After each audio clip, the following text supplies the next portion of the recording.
Welcome to episode 1 of Gotham Currents. My name is Bill Beer, and joining me tonight, John Koos. Hey, Bill.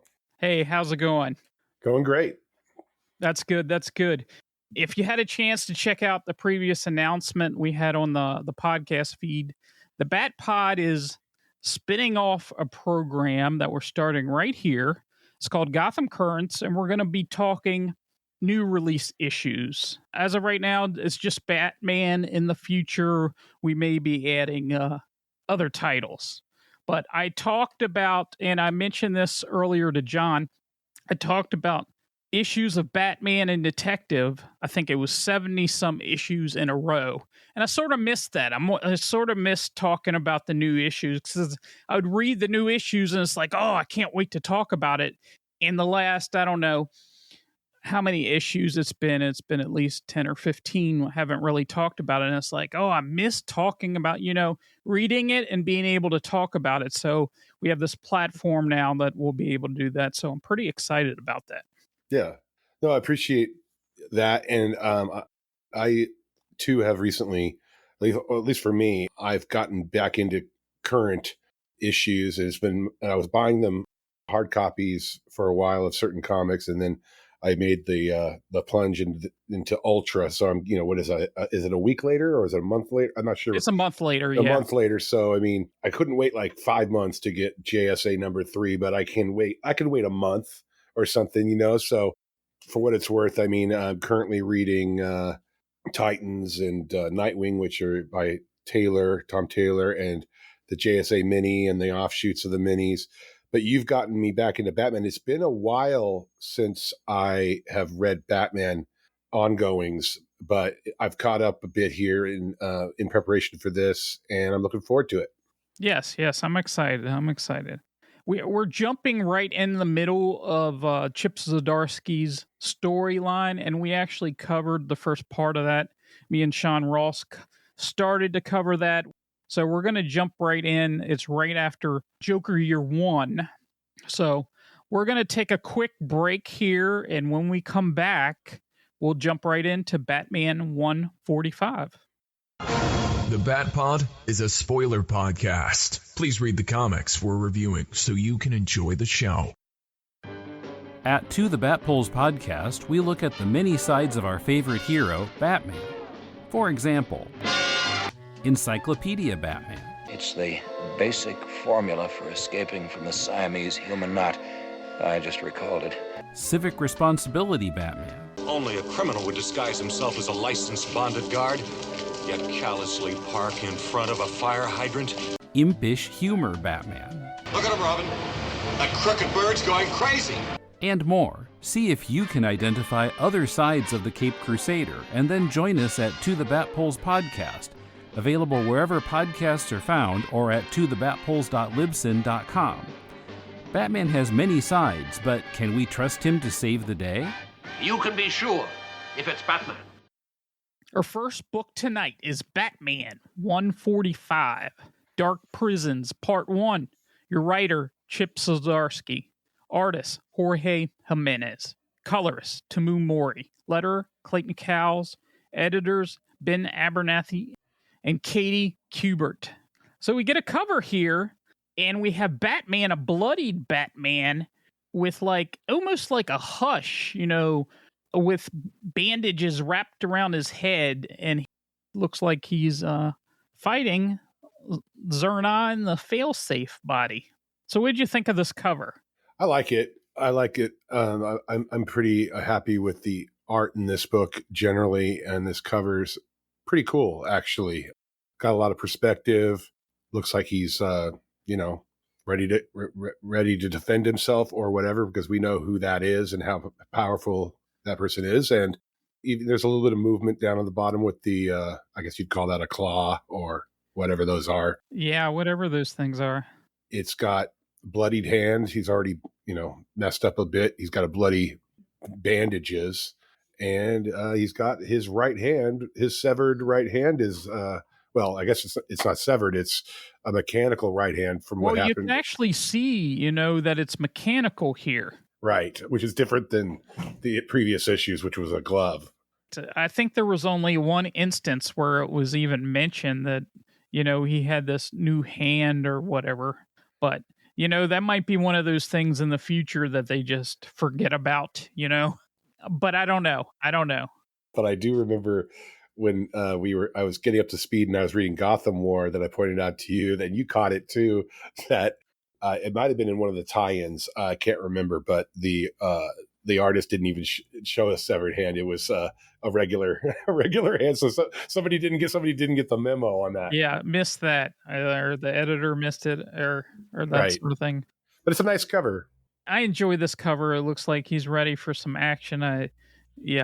Previous issues he hasn't fared too well, but these also could be, when we get into this book, these also could be these little robots too, and not actual failsafe.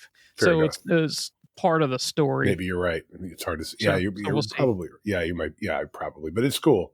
Yeah. So in this issue, Bruce Wayne calls Joker a liar as he finishes retelling the Joker Year One story that ended last issue. Joker tells Bruce that he has known about Zur-En-Ah this whole time. Zur, inhabiting the body of Failsafe, takes out some thugs and tells them, "Tell your friends about me." Red Hood arrives. He's greeted by Zur, as a projection of Bruce appears on a digital screen across Zur's face, explaining that he lost his way during his war with Selina, and he doesn't want to hurt Jason unless Jason breaks the law. Bruce breaks out of his cell. He finds himself in the lower levels of Blackgate Prison, donning a makeshift mask from bandages. He finds Vandal Savage behind bars, and Bruce is attacked by robots and knocked out. Across Gotham City, Zur-En-Ah hijacks all digital screens and TVs and declares Gotham his. Zur-En-Ah takes out the Riddler, encounters Robin, Damian Wayne, and tries to convince him that he's really Batman. Meanwhile, the Bat family wonders if it is truly Batman or Zur-En-Ah. Back at Blackgate Prison, Daniel Capito, the new warden, greets Bruce Wayne as our issue ends. So, this is a direct continuation of Joker Year One. If you haven't read that story, go out and read it, or this won't make much sense, because we're in the middle of a run here with Chip Zdarsky. So it's continuing right from, I guess, 3 issues of Joker Year One.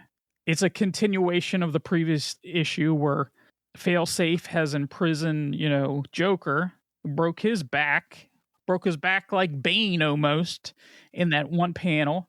And we get Bruce Wayne here. What did you think of this opening scene here?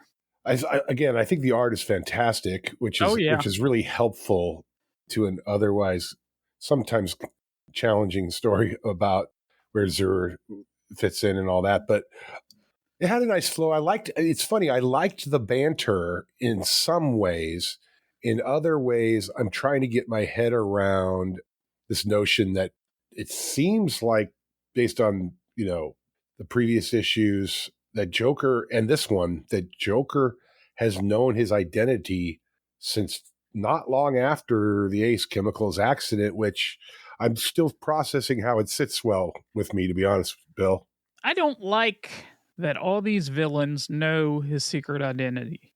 I always liked it better when the Joker didn't care, and he really doesn't care, or he'd be going and telling everybody about his secret identity. It's like a secret for himself. And that's how I have to think about this, that the Joker has this secret that he's Bruce Wayne to himself, or it doesn't make any sense to me. Like how a villain would keep that secret all to himself. I tell you, it's difficult to wrap my head around. Okay, he has this separate personality, a backup personality that left his body and went into this fail-safe robot. It's kind of hard. And then added into that, one of Bruce's mentors, one of the people that trained Bruce, decided, hey, I'm going to come to Gotham. I'm going to create, a real weapon with the Joker, because if you read Joker Year One, Joker was like nothing. He was like a wimp till this Capito said, hey, I can train your mind so you won't have any fear. There will be no fear about anything. It's interesting. I read all these issues like really, really recently, so it's still pretty fresh in my mind. The Joker Year One stuff is not that long ago anyway, but that scene by the river or whatever when Joker's looking at his reflection, and then all of a sudden this Capito guy just shows up seemingly out of nowhere and basically suddenly has identified the Joker as being somebody that he can, well, there's something special about him, I guess, that he must have recognized in Bruce Wayne as well, that there's a parallel there that he can, mold or whatever.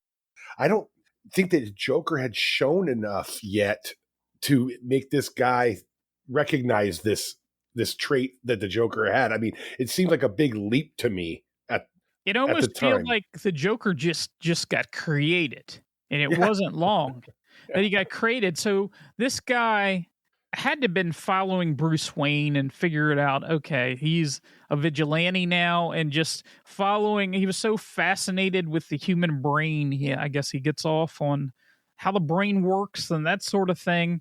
And then the Joker, I don't know, some aspects to the story seem to be a stretch, but we're talking comic books, so sure, you gotta let some of that stuff go. But no, that's true. But even the whole creation of Zerthing, which I don't want to go down that rabbit hole too far unless you want to.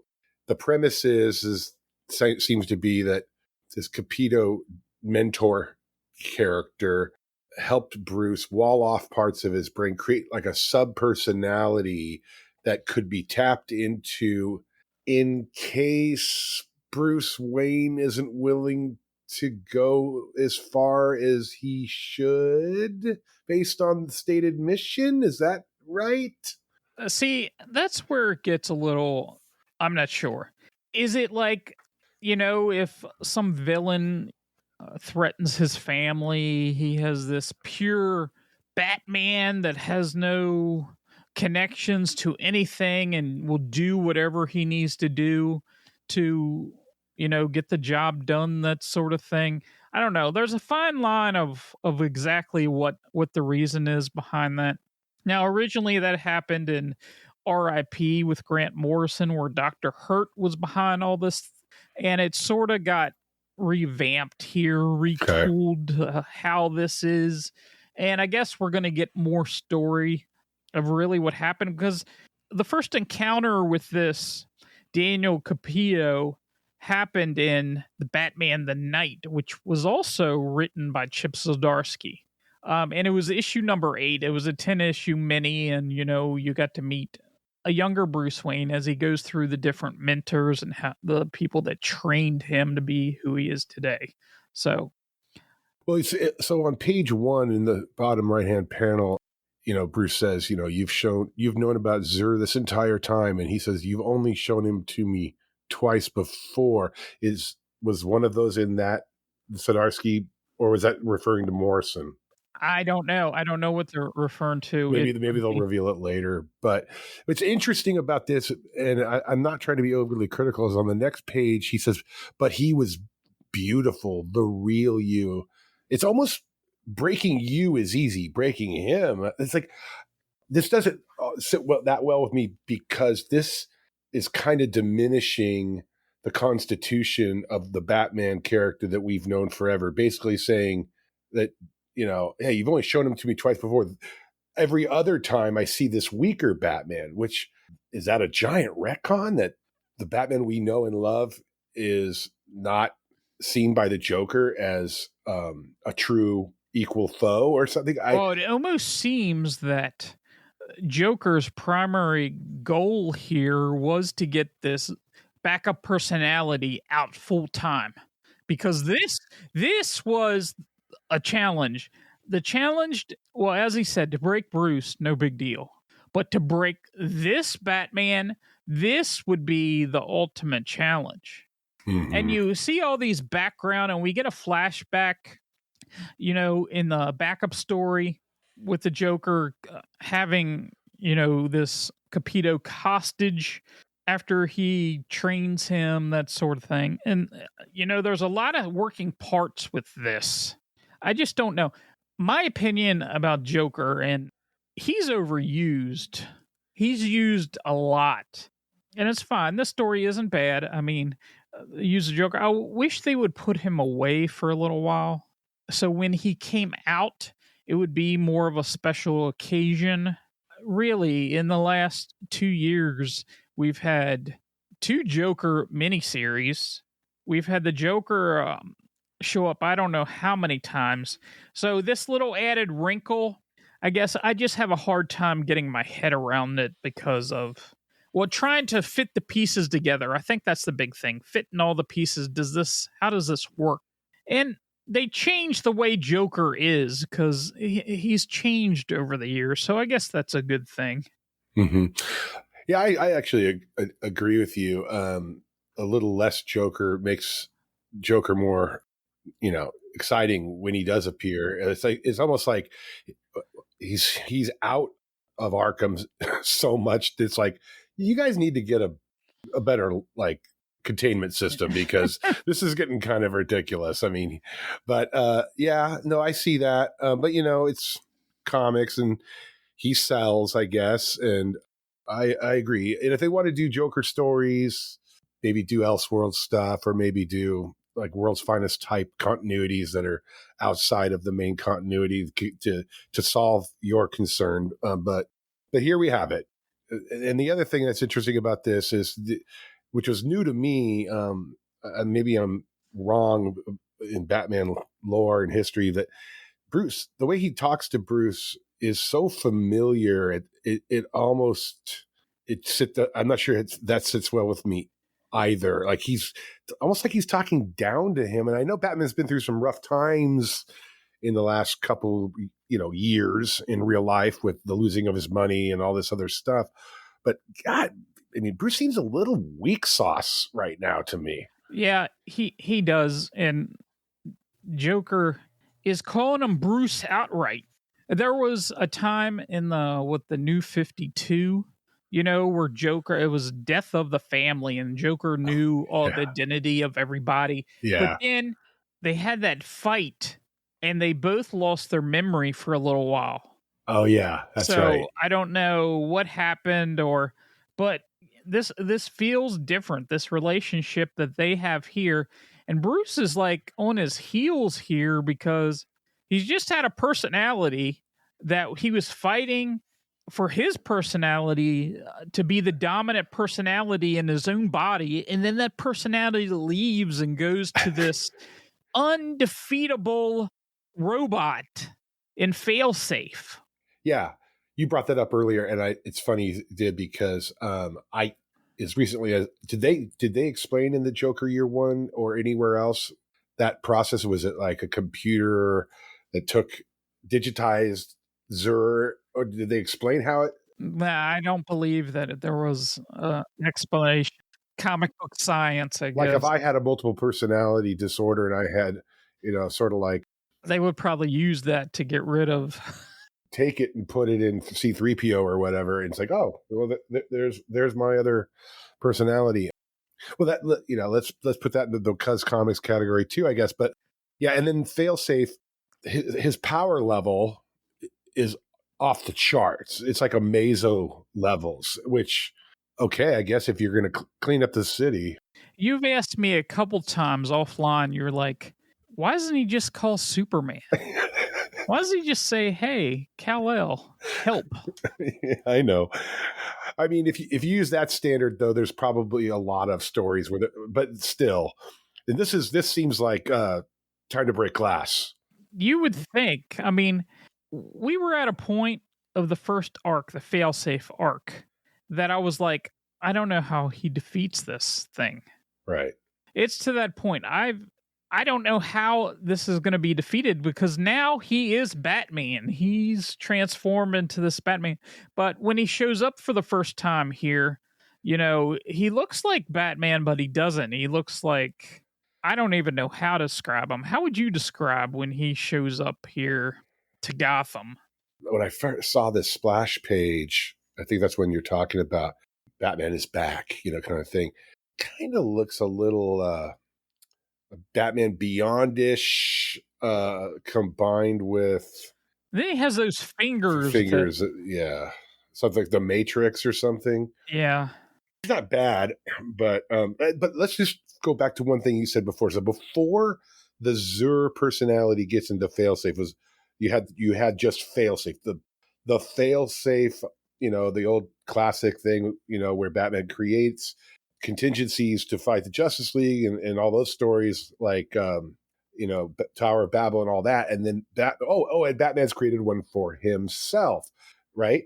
And so that's one thing when you got this Amazo kind of powered robot. But now that it literally has Batman's personality inside of it, how could he defeat it? Because the Zur personality will be able to anticipate what the Bruce personality might do, and then to try to defeat him. And it's almost like a death spiral.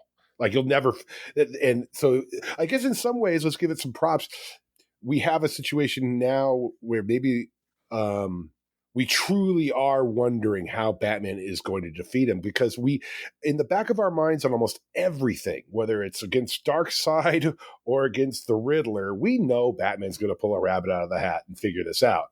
Maybe this is going to be fun in the sense that you and I both think, well, how's he going to be able to defeat this guy? Because it's him. And the other thing that we're getting that isn't said in this book or anywhere, and spoilers, as we said up front, but there's a DC Comics crossover event coming this summer called Absolute Power, and this character is going to show up in that book. So, probably being used by Amanda Waller in some way, or right. So I don't know if this story that's concurrent with that story, and then I don't know. I don't see how he can be defeated as is, because Bruce has no weapons at his disposal or anything.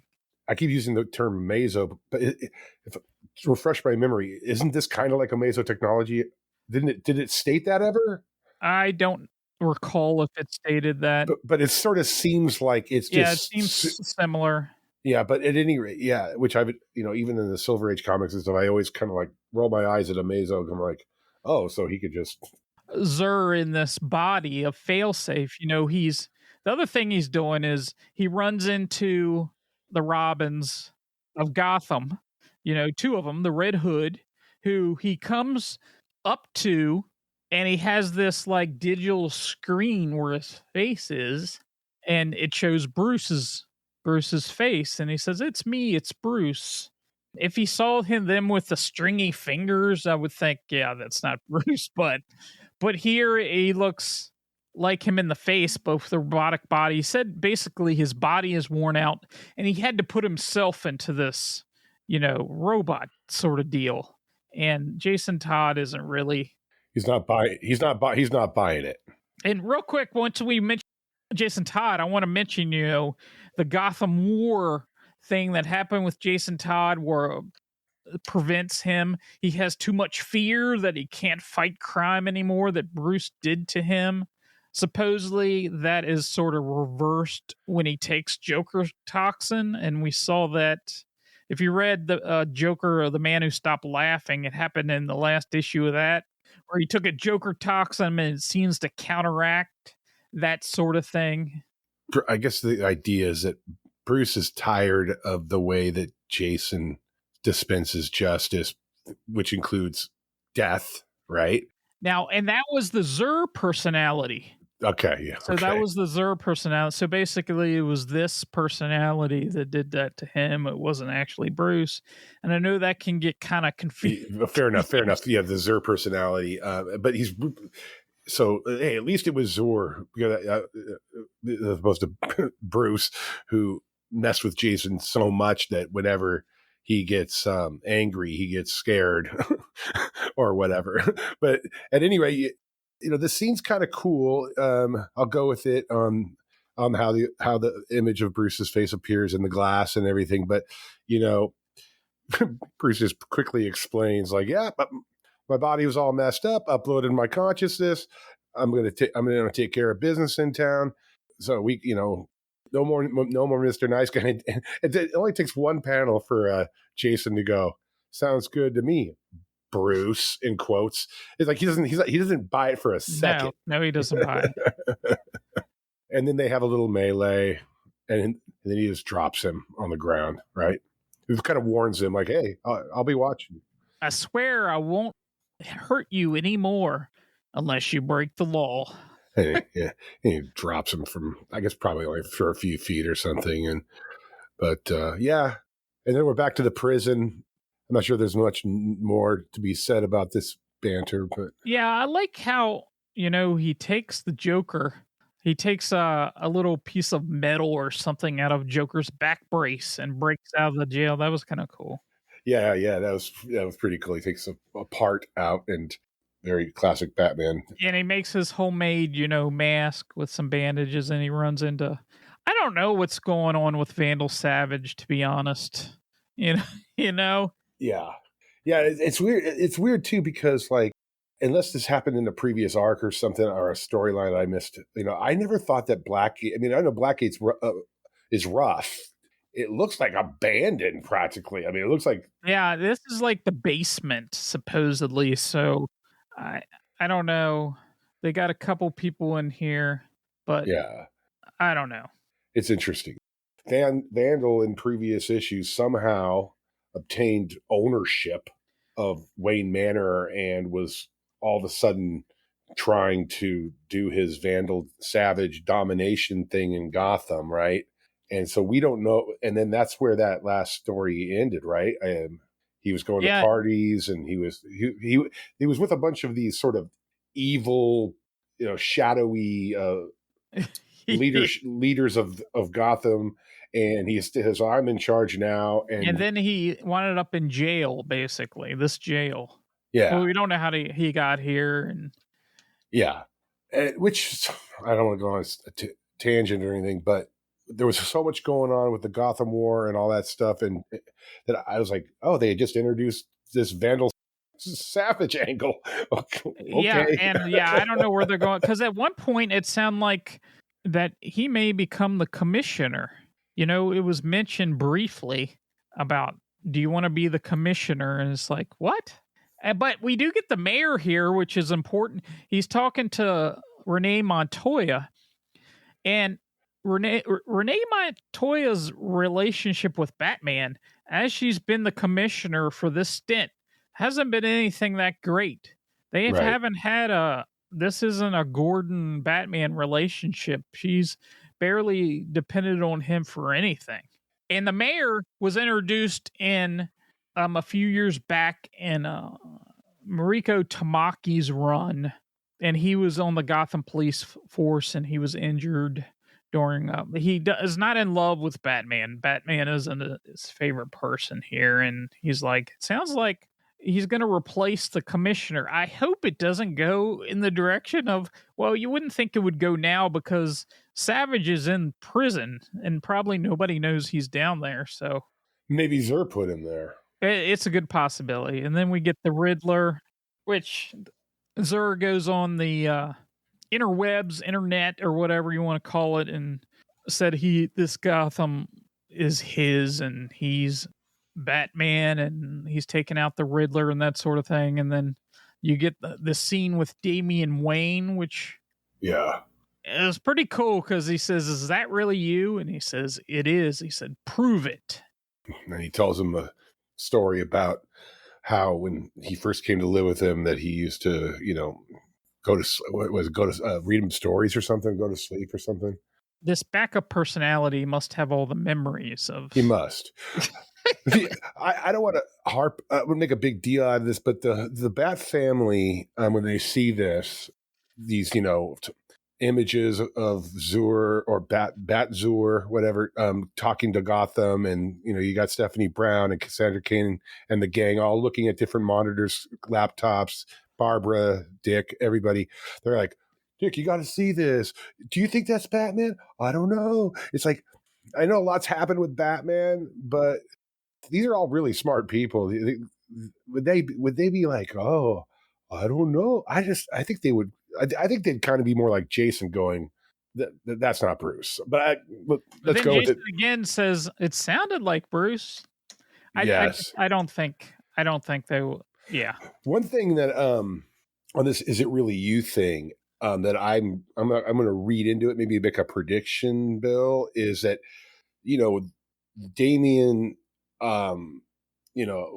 has this the Raja Ghul side of him, the Talia side of him has a desire, at least especially in the early Batman books that Morrison wrote, and then the one that was the Batman and Robin book from New 52, where he was always kind of pushing Bruce to be hardcore, and Bruce would try to temper him. I'm wondering if this Damien is willing to believe or wants to believe that this Zur personality is legit, because it kind of serves that side of Damien for Batman to be more brutal.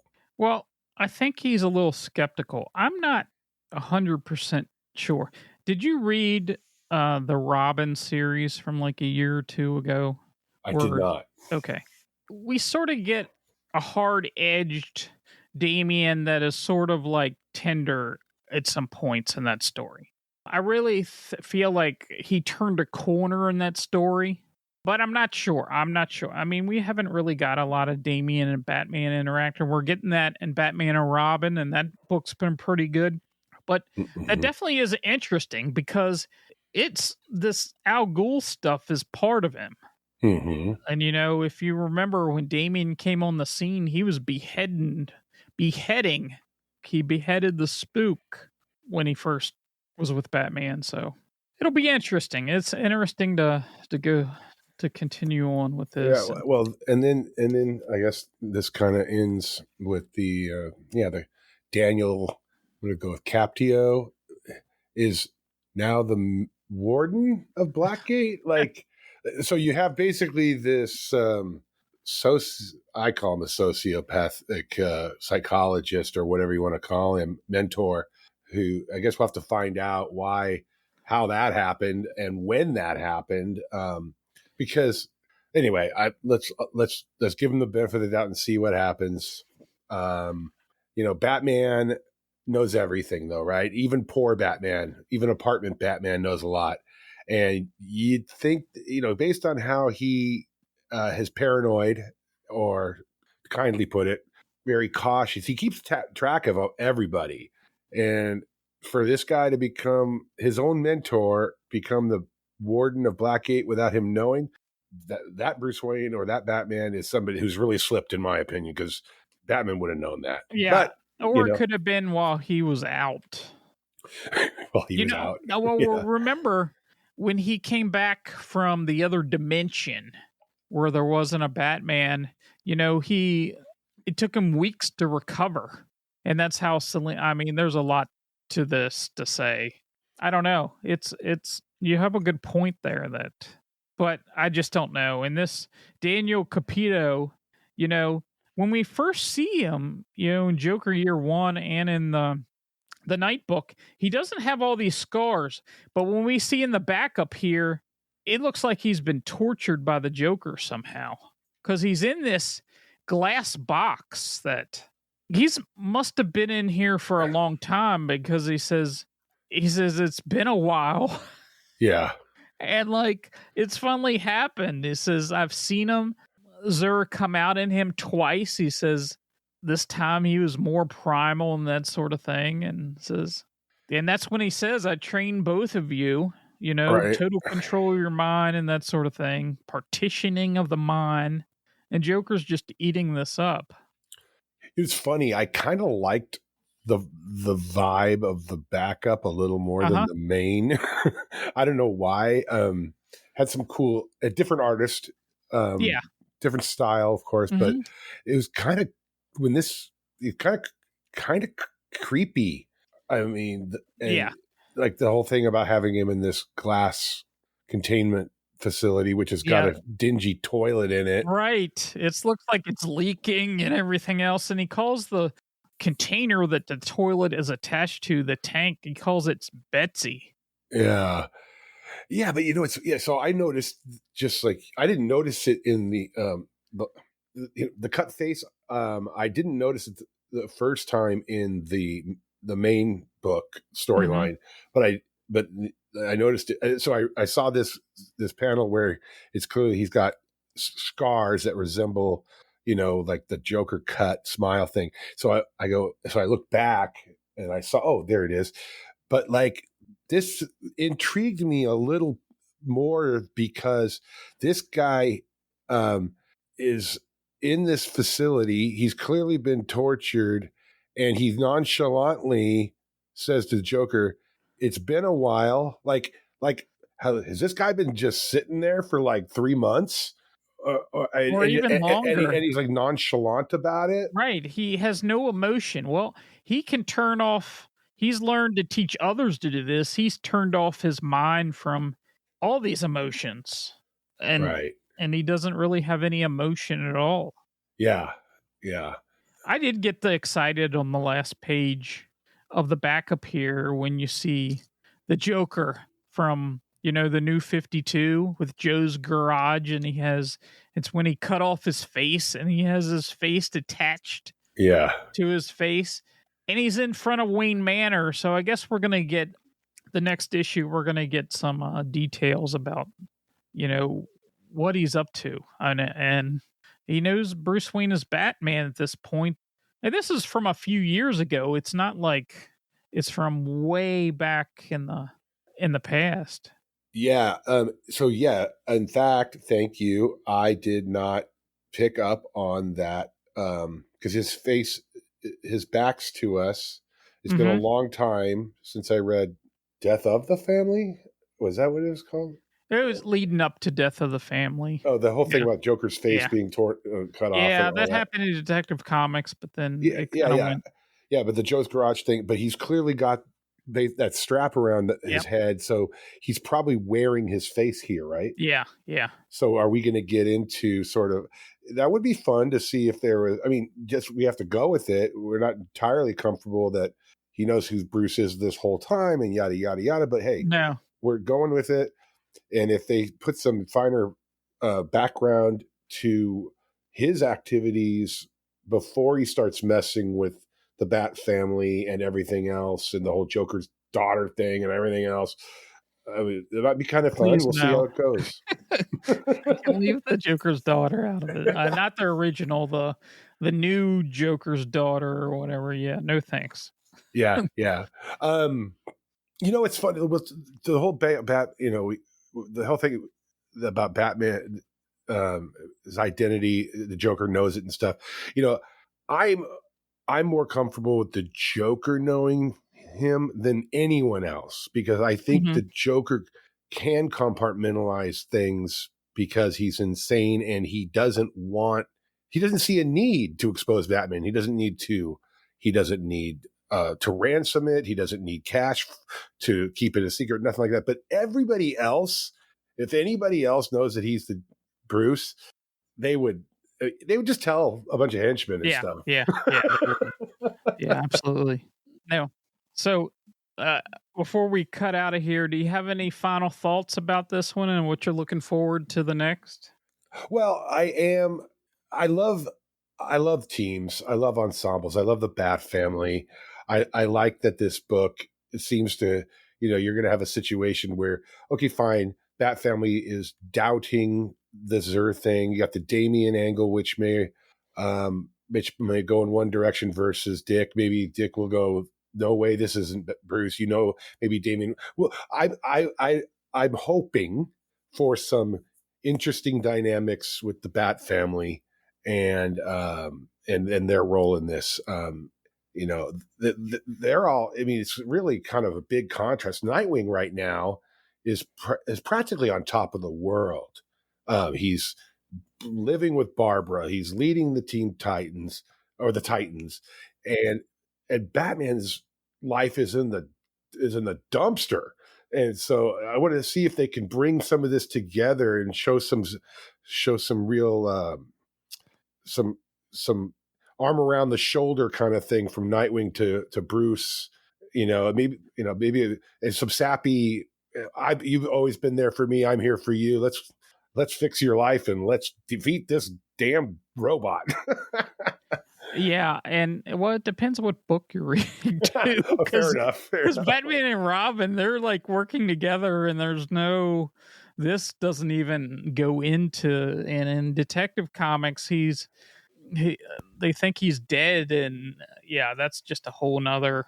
Okay, let me, if you don't mind, and because you're more current on some of these books than I am, I'm going to play some catch up. But let's talk as an epilogue here about that style of continuity, whereby you've got independent books that are kind of running parallel to each other, and if you tried to make sense of when this is happening in Detective versus Batman and Robin versus anything else that Batman shows up in, You almost have to say, okay, one of those stories happened before, one of those stories happened after, that sort of thing, to kind of fit it. And this happens all the time, especially in character books that have several titles. Sure. And there's not too many of those, but Superman, I'm sure that happens. I prefer the way they're doing. I mean, I'm okay with the thing where you got a writer for Detective, and he's got a 6-issue arc, and it's a story. It's in continuity, but it doesn't necessarily have to happen before or after Batman. And then later on, they can reference either story, and everything's cool. I like it actually, but the Superman stuff from the run up to the death of Superman, and some other times where they have the action Superman, Adventures of Superman, Man of Steel, and they were all numbered. And they're all numbered. I didn't like that because you had a push-pull of independent writers trying to develop a storyline and writing each part. It wasn't like there's one writer writing the whole thing. I can deal with resolving the continuity stuff in my head when they're separate storylines. I don't like it when the editors make these writers kind of work together in a way where you can just see the conflict in the writing, where it's like they're being forced to carry on someone else's story. Does that make sense? Yeah, I can see that. What are you looking forward to in this book? I didn't ask you. Interested to see where this goes, how all these connecting pieces, in the perfect, if they can land the jump, you know what I mean? Land the plane. The end, right. So we'll see. It'll be interesting, and it'll be a fun ride, and it'll be fun to talk about it. So yeah, man, totally. And I'm glad you thought of me to do these current issues. No problem. I've been wanting to get back into Batman for a while, and sometimes you just don't know how far to go back, and which you were like asking me at one point. You're like, yeah, where should I start? And I'm like, well, at least you have to start with this run, because if you would have jumped in the middle of this run, you'd be like, okay, what's going on here? Who is that? There's a lot of things that happened in the last year here. So yeah. So no, it's been a lot of fun, and cool. We'll be back here next episode, and we'll at least talk about Batman 146, and we'll see how far John gets caught up on some of the other books. We might do a little Batman and Robin. I said we'd wait on Detective at least till the latest run with Ram V ends, because there's like 20 some issues or so to get into that. So we'll see we'll take it as it comes to see what books we actually do, but it's been fun. So till next time, same bat time, same bat channel. We will see you later. All right. Take care.